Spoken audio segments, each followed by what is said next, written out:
to demonstrate what I think is the easiest provisional cast on. Now to do this, all you need is some waste yarn in a color that contrasts with your working yarn, and it should be kind of a similar weight to the working yarn. You need a crochet hook that's appropriately sized for that yarn. It doesn't really matter that much about the size, but too big or too small makes things more difficult. And your knitting needle. And so to start, we're just going to make a slip knot and place that on the crochet hook.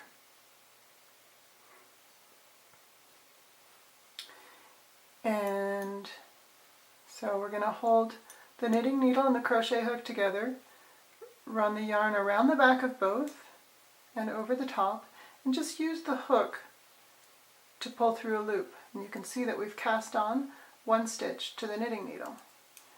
I'm going to repeat that, just bringing the yarn around over the top of both of them and pulling a loop through over and over until we've cast on the appropriate number of stitches. So it's just over both hook and needle and pull the loop through. Over both hook and needle, pull a loop through. And if you look at what we're doing here, you can see that it looks an awful lot like a long tail cast on, where you've got what almost looks like a row of stitches going vertically along the needle, and then you've got your loops over the needle.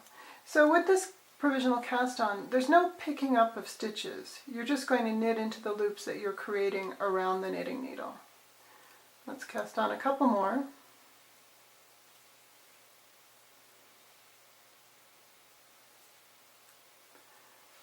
And let's just say that this is our required number of stitches. Now I'm going to just chain a couple more loops off of the knitting needle. Just four, and I'll cut my yarn and pull that through.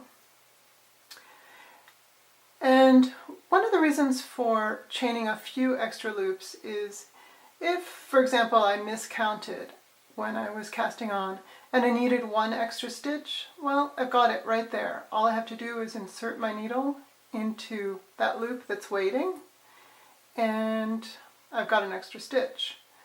By contrast, if I cast on too many, I'll just kick one or two off the end. The other reason for creating this little tail of extra stitches here is that it serves as a reminder of where we're going to undo the cast on from. So I'm going to knit a few rows with my working yarn, and then I'll come back and show you how I undo the cast on. Okay, so I've finished my little bit of knitting, and now I'm ready to work in the opposite direction.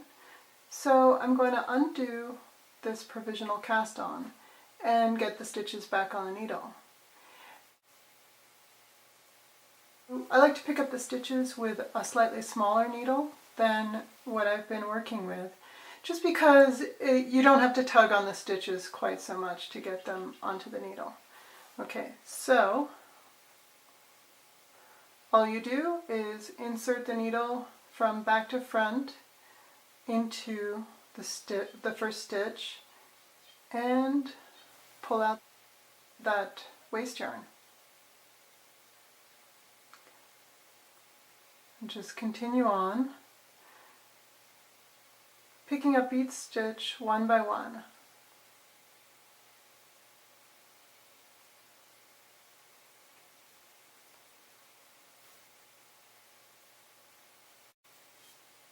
And there you go.